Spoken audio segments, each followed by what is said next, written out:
앵커 브리핑 시작을 하겠습니다. 오늘은 와이즈 엔터테인먼트 얘기를 좀 해드리려고 하는데 최근에 증권사에서 이상하게 목표 주가를 쭉 줄상향하는 흐름들도 보이고 기관의 수급도 좀 착착 붙거든요. 어떤 매력이 있길래 좀 자세히 살펴봐야겠다라는 생각이 들었습니다. 그래서 오늘 와이즈 엔터를 준비를 해왔습니다.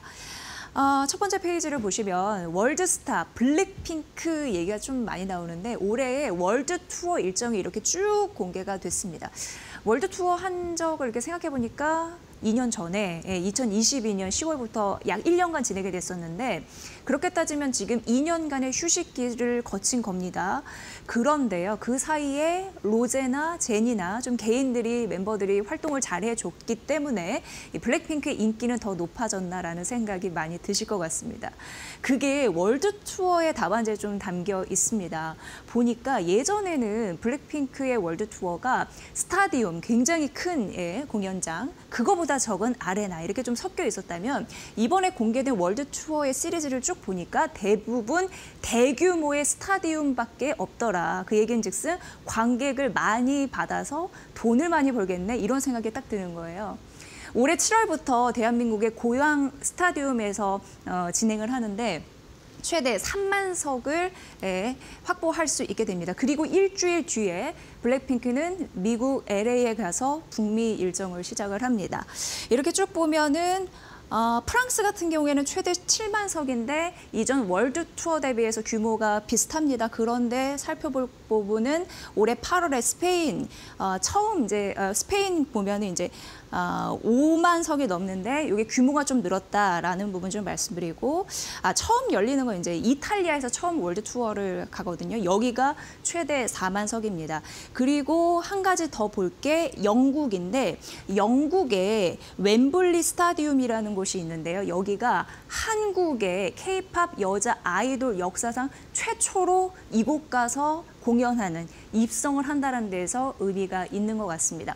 이렇게 따지면 회차당 봤을 때 평균, 여기 쭉 제가 써놨지만 한 4만에서 5만 정도 되는데 이 규모만 따지면 전 월드 투어 대비해서 1.5배나 늘어난 수치로 내년 2026년 영업이익을 크게 뛸 수 있게 만드는 그런 획기적인 공연 규모다라는 평가가 나타나고 있는 상황입니다. 다음 페이지 만나보면요. 이 티켓 파워 링크가 이들과 비슷하다고 합니다.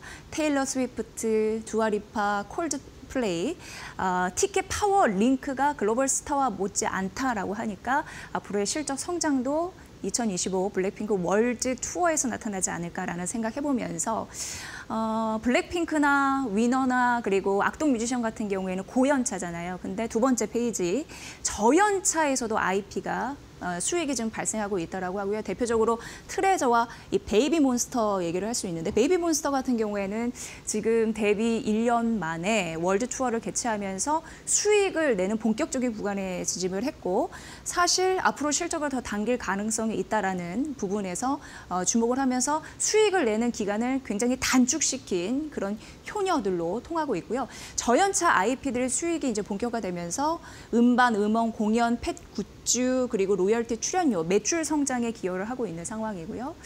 와이즈 엔터테인먼트가 한 게 또 잘한 게 있는 게 본업에 현재 주력하고 있다는 거. 그러니까 그동안 돈 안 되는 거는 싹 잘라버렸습니다. 대표적으로 방송 제작사 기여도가 낮은 거 잘라버렸고요.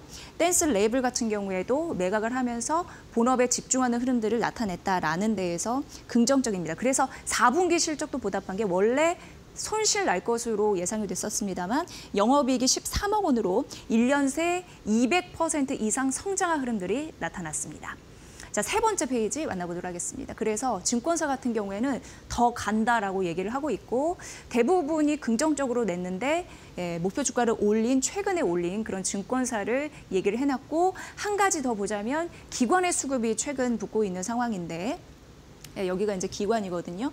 최근 수급이 붙고 있다라는 부분 말씀드리겠습니다.